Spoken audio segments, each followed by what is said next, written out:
Aku adalah Chika. Iya, Chika di cerita sebelumnya yang dihantui oleh boneka berhantu yang aku beli. Dan sekarang aku menjadi penjaga sebuah toko tempat aku membeli boneka itu yang seharusnya tidak pernah ada. Aku tidak ingat kapan pertama kali berdiri di balik meja kasir ini. Yang kuingat hanya satu hal. Aku pernah hidup di sebuah kamar kos kecil dan aku pernah membeli sebuah boneka. Sekarang, setiap kali pintu toko ini terbuka, aku selalu bertanya-tanya, apakah orang yang masuk akan keluar sebagai dirinya sendiri atau sebagai penggantiku? Toko ini tidak punya alamat. Kadang muncul di gang sempit, kadang di ujung jalan yang jarang dilewati, kadang tepat di depan tempat yang tidak diingat siapapun pernah ada bangunan di sana. Dari luar, toko ini tampak seperti toko mainan tua biasa. Pintu kayu, etalase berdebu, boneka-boneka jadul yang disusun rapi. Tapi hanya orang tertentu yang bisa melihatnya. Orang yang lelah, orang yang membawa beban, orang yang hatinya retak. Aku tahu, itu karena aku dulu salah satunya.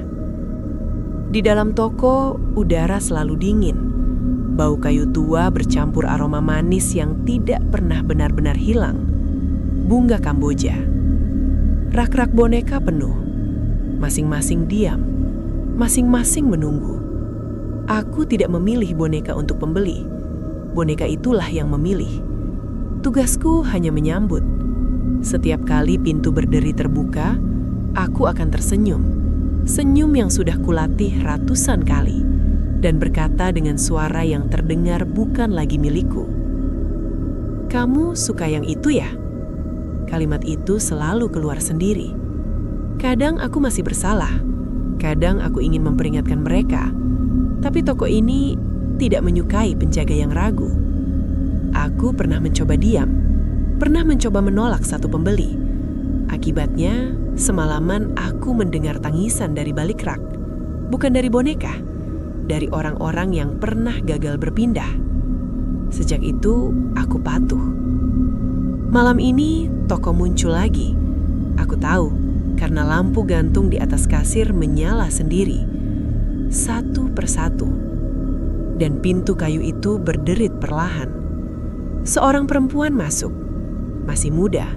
Matanya merah seperti baru menangis. Dia berdiri lama di depan etalase, lalu pandangannya berhenti pada satu boneka di rak tengah. Boneka kain, gaun kusam-kusam, rambut hitam panjang. Boneka itu terasa gelisah. Aku bisa merasakannya dari balik kasir. Aku membuka mulut. "Kamu suka yang itu ya?" Perempuan itu mengangguk pelan. Entah kenapa rasanya familiar. Dadaku terasa sesak. Aku tahu perasaan itu.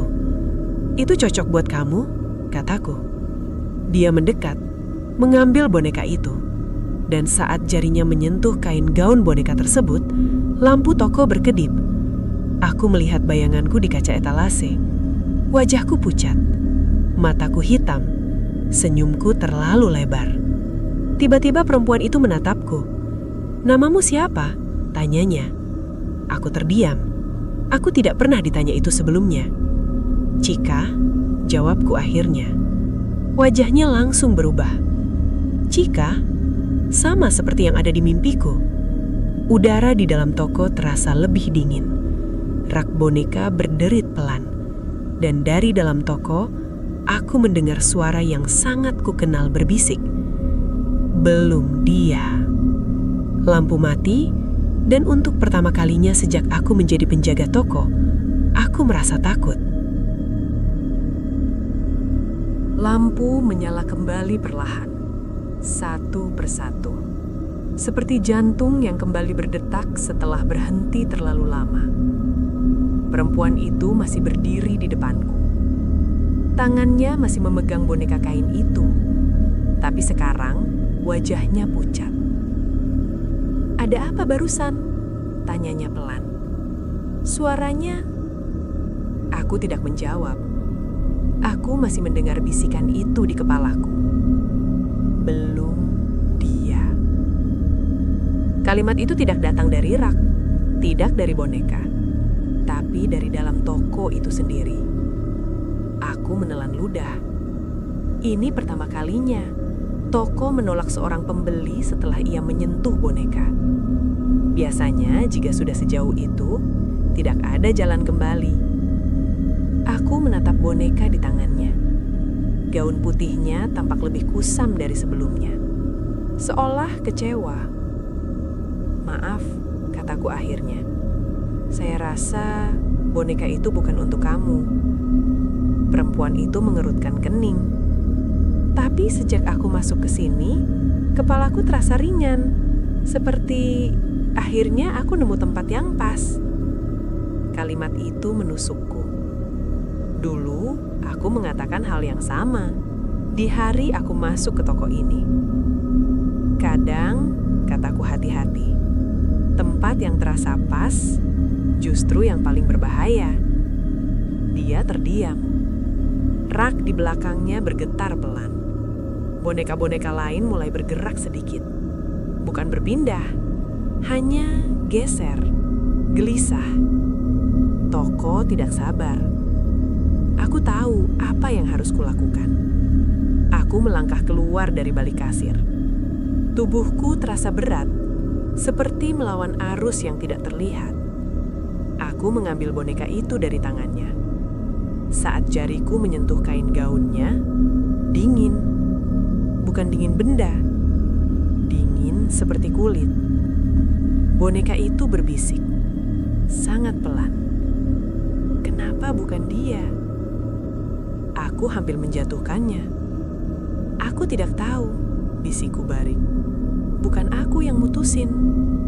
Perempuan itu mundur satu langkah. "Kamu ngomong sama siapa?" tanyanya. Aku tersenyum. Senyum penjaga toko. "Kamu harus pergi sekarang." Nada suaraku berubah. Lebih tegas. Lebih kosong. Dia ragu-ragu. Lalu mengangguk pelan. Saat dia berjalan ke pintu, aku melihat sesuatu di punggungnya. Bayangan. Bukan miliknya. Bayangan seorang perempuan lain. Rambut panjang, daun putih. Mengikuti. Pintu toko tertutup. Dan toko marah. Rak bergetar keras. Satu boneka jatuh ke lantai dan retak. Aku menutup telinga. "Maaf," kataku pelan. "Aku cuma nurut." Bisikan itu kembali. "Kamu mulai lupa tugasmu, Jika." Aku terduduk di belakang kasir. Dadaku sakit. Untuk pertama kalinya sejak aku jadi penjaga toko, aku menyadari satu hal. Bukan cuma pembeli yang bisa ditolak. Penjaga juga. Dan kalau toko mulai mencari pengganti, itu berarti waktuku hampir habis. Sejak malam itu, toko berubah. Aku bisa merasakannya dari caranya bernafas. Ya, toko ini bernafas. Pelan, berat, tidak sabar. Lampu gantung sering mati sendiri. Rak boneka bergeser meski tidak ada angin. Dan bau Kamboja kini bercampur dengan sesuatu yang lebih busuk. Seperti tanah basah yang lama tidak digali. Aku masih berdiri di balik kasir. Masih menyambut setiap pintu yang terbuka. Masih mengucapkan kalimat yang sama. Tapi, ada jarak. Toko tidak lagi berbicara padaku seperti dulu. Bisikannya pendek, dingin, seperti berbicara pada sesuatu yang sementara. Malam berikutnya, pintu terbuka lagi. Seorang laki-laki masuk, usianya sekitar 30-an. Matanya kosong, bau alkohol dan keputusasaan melekat di tubuhnya. Dia tidak melihat etalase, tidak melihat rak, langsung menatapku. "Kamu yang jaga di sini?" tanyanya.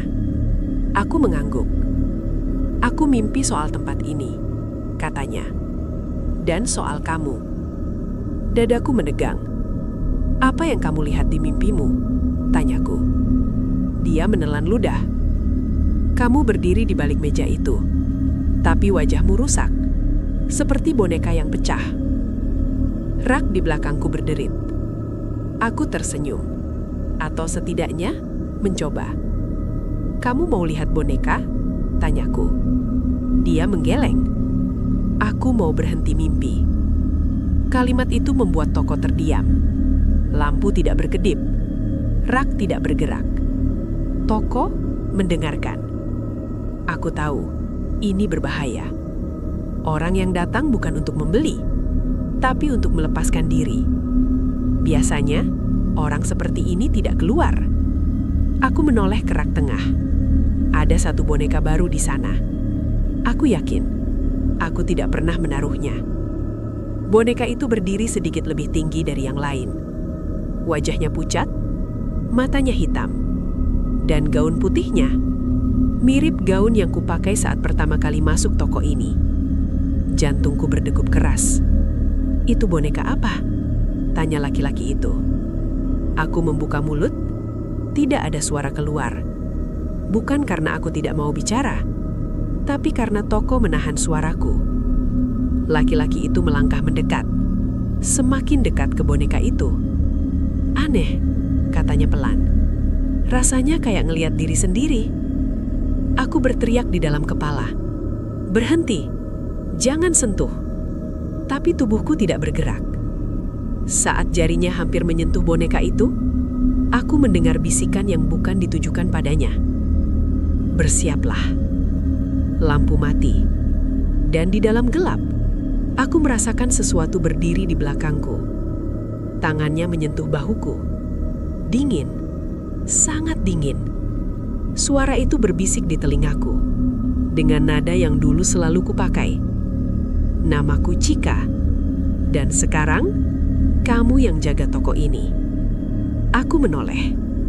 Dan di depan kasir, aku melihat diriku sendiri berdiri sebagai boneka. Aku menjerit. Atau setidaknya aku ingin menjerit. Tapi suaraku tidak keluar. Aku berdiri kaku di tempatku. Sementara di depan kasir, boneka itu berdiri tegak. Boneka dengan wajahku. Kulit porselennya pucat. Retakan halus menjalar dari sudut mata ke pipi. Matanya hitam, kosong, tapi sadar. Sadar akan aku. Laki-laki itu mundur satu langkah. Wajahnya pucat. Itu siapa? Tanyanya terbata-bata. Aku mencoba menjawab. Tidak bisa. Toko tidak mengizinkan. Boneka itu memiringkan kepalanya. Gerakannya kaku, tapi disengaja. Dan dari mulut porselennya keluar suaraku. Dia lelah, kata boneka itu. Seperti kamu. Rak-rak bergetar pelan. Lampu gantung bergoyang tanpa angin. Laki-laki itu memegangi kepalanya. Enggak, aku cuma mau tidur tanpa mimpi. Aku melihatnya sekarang. Bayangan di belakangnya. Perempuan berbaju putih. Berdiri terlalu dekat. Tidur, kata boneka itu lembut. Di sini mimpi tidak perlu lagi. Aku merasakan dadaku sesak. Ini salah. Ini terlalu cepat. Aku belum selesai. Aku masih di sini, bisiku di dalam kepalaku. Aku belum pergi. Untuk pertama kalinya, Toko ragu. Lampu berkedip. Boneka itu menoleh padaku. Matanya menyipit sedikit. Kamu masih mengingat dirimu, katanya. Penjaga seharusnya sudah lupa. Laki-laki itu jatuh berlutut. Tangannya gemetar. Tolong, katanya lirih. Aku memaksa kakiku bergerak. Satu langkah. Rasanya seperti berjalan melawan air kental. Aku berdiri di antara dia dan boneka itu. Pergi, kataku. Dan kali ini, suaraku keluar. Toko mengerang. Suara kayu berderak. Rak-rak berguncang keras. Kamu melanggar, desis boneka itu. Kamu menunda. Aku tahu, tapi dia bukan penggantiku. Boneka itu tersenyum. Senyumku. Tidak apa-apa, katanya pelan. Toko punya banyak waktu. Tiba-tiba, pintu toko terbuka lebar. Angin dingin menerobos masuk. Bau Kamboja bercampur tanah basah. Laki-laki itu terseret ke arah pintu. Bukan oleh tangan, oleh sesuatu yang tidak ingin kulihat. Dia menjerit sekali, lalu menghilang. Pintu menutup sendiri. Sunyi. Aku terengah-engah, lututku lemas. Boneka itu masih berdiri di depan kasir. "Kamu menang malam ini," katanya. "Tapi ingat, Cika," dia mendekat. Sangat dekat. "Setiap kali kamu menolak, kamu semakin mirip aku." Lampu mati. Dan saat lampu menyala kembali, boneka itu sudah kembali gerak. Tapi sekarang, di pergelangan tanganku, muncul garis retakan halus, seperti porselen yang mulai pecah. Retakan itu tidak hilang. Aku mencoba menggosok pergelangan tanganku, menekannya, menyembunyikannya di balik lengan baju. Tetap ada. Garis tipis seperti rambut, putih pucat, dingin saat disentuh. Aku tahu apa artinya. Toko mulai memprosesku. Sejak malam itu, aku merasakan perubahan lain. Aku tidak lagi mengingat wajah ibuku dengan jelas. Suara tawa teman-temanku terdengar jauh, seperti gema di ruangan kosong. Kenangan tentang kamar kos, tentang Rani, mulai kabur di pinggir-pinggirnya. Sebaliknya, aku justru semakin hafal isi toko. Aku tahu boneka mana yang lapar, boneka mana yang tidak sabar, boneka mana yang akan berteriak jika disentuh orang yang salah. Dan yang paling menakutkan, aku tahu boneka mana yang disiapkan untukku. Malam itu, pintu toko tidak langsung terbuka. Lampu kasir menyala sendiri. Rak tengah bergeser sedikit ke depan. Sebuah boneka baru diletakkan di sana. Tidak, bukan baru. Aku mengenalnya. Boneka itu kecil, tubuhnya ramping, gaunnya putih polos tanpa rendah. Wajahnya belum selesai, masih kosong. Tanpa mata, tanpa mulut. Tapi bentuknya adalah bentuk tubuhku. "Kamu terlalu sering ragu," bisik toko di sekelilingku. Bukan satu suara, banyak, seperti kayu yang berbicara. Aku cuma menunda. Jawabku pelan. "Aku masih bisa." Krek. Suara retakan terdengar dari dalam dadaku. Bukan sakit, lebih seperti sesuatu yang patah dengan rapi. Aku dulu juga bilang begitu. Suara lain menyela. Aku menoleh. Di ujung toko, berdiri perempuan berbaju putih. Wajahnya bukan menyeramkan, justru lelah. Matanya menatap boneka kosong itu. "Berapa lama kamu jadi penjaga?" tanyanya. Aku tidak tahu." Dia tersenyum tipis. "Aku 18 tahun. Aku tercekak. Dan aku masih di sini," lanjutnya. "Cuma bukan sebagai penjaga." Dia melangkah mendekat. Setiap langkahnya meninggalkan bau Kamboja. "Kalau kamu terus menolak," katanya pelan, "toko tidak akan menghancurkanmu. Dia akan menyempurnakanmu." Lampu berkedip. Boneka kosong itu kini memiliki mata. Mataku. Dan dari balik rak, aku mendengar pintu toko mulai terbuka. Langkah kaki seseorang masuk. Dan entah kenapa, aku tahu. Kali ini, orang yang datang bukan untuk membeli boneka. Dia datang untuk mengambil alih tempatku. Langkah kaki itu berhenti tepat di depan kasir. Aku tidak langsung menoleh. Aku sudah tahu siapa yang datang. Atau setidaknya, aku tahu apa yang datang. "Tempat ini dingin," kata suara itu. "Tenang, tidak takut." Nada yang salah. Aku mengangkat kepala perlahan. Seorang perempuan berdiri di sana. Usianya hampir sama denganku saat pertama kali masuk toko ini. Rambutnya rapi, matanya jernih, terlalu jernih. Dia menatap rak-rak boneka tanpa rasa ngeri, tanpa ragu, seperti seseorang yang akhirnya menemukan tempat kerja. "Aku nyari kamu," katanya.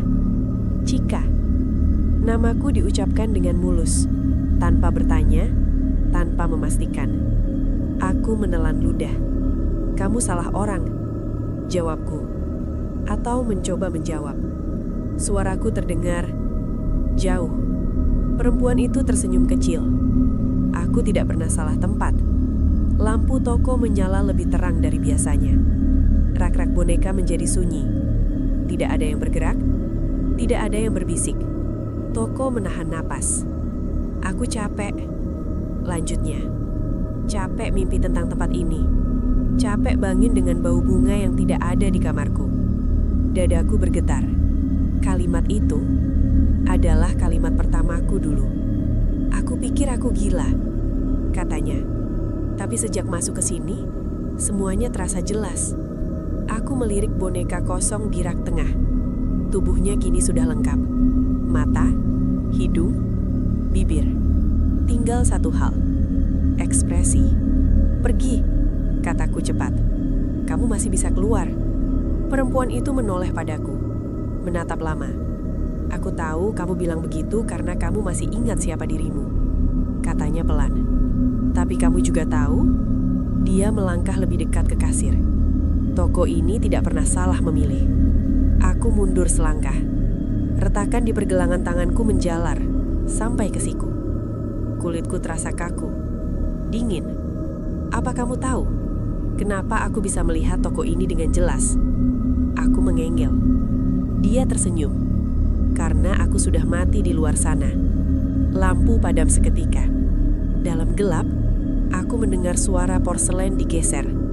Dan saat lampu menyala kembali, boneka kosong itu tersenyum dengan senyumku. Dan aku sadar sesuatu yang paling menakutkan. Perempuan di depanku tidak datang untuk diselamatkan. Dia datang karena dia siap. Dan toko menyukainya. Aku tidak merasakan sakit saat tanganku mulai mengeras. Tidak ada rasa perih, tidak ada jeritan. Hanya dingin. Dingin yang merayap pelan, seperti air yang naik sedikit demi sedikit di ruangan yang terkunci. Perempuan itu berdiri tenang di depan kasir. Matanya kini menatap boneka di rak tengah. Bukan aku lagi. "Aku bisa mendengarnya," katanya pelan. "Toko ini ramah." Aku ingin tertawa atau menangis. "Dia berbohong," kataku. Atau setidaknya belum menunjukkan semuanya. Perempuan itu menoleh, menatapku seperti orang dewasa menatap anak kecil. "Aku tahu," jawabnya. "Makanya aku di sini." Rak boneka mulai bergetar, bukan gelisah, tapi seperti memberi ruang. Boneka-boneka lain bergeser mundur, menyisakan satu jalur lurus dari pintu toko ke rak tengah. Prosesi. Aku merasakan dadaku mengeras, nafas terasa berat. Setiap tarikan udara terdengar seperti dari dalam kotak kayu. "Kamu tidak harus begini," kataku lirih. "Kamu bisa memilih boneka lain atau pergi." Dia tersenyum. "Aku tidak mau boneka," katanya. "Aku mau tempatmu." Lampu menyala terang, dan untuk pertama kalinya, aku melihat diriku dengan jelas di kaca besar belakang kasir. Wajahku pucat, garis-garis halus menjalar dari leher ke pipi. Mataku tidak lagi sepenuhnya milikku. Aku sudah setengah jadi.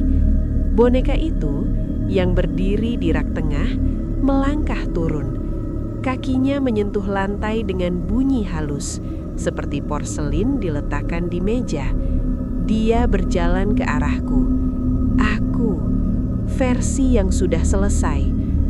"Kamu melakukannya dengan baik," katanya. Dengan suaraku, dengan nada yang dulu kupakai untuk menyambut pembeli. Menunda, melawan sedikit. Itu membuat transisi lebih kuat. Aku mundur sampai punggungku menabrak rak. "Apa yang terjadi kalau aku menolak lagi?" tanyaku, hampir berbisik. Dia mendekat. "Kalau kamu menolak," katanya lembut, "kamu akan hancur.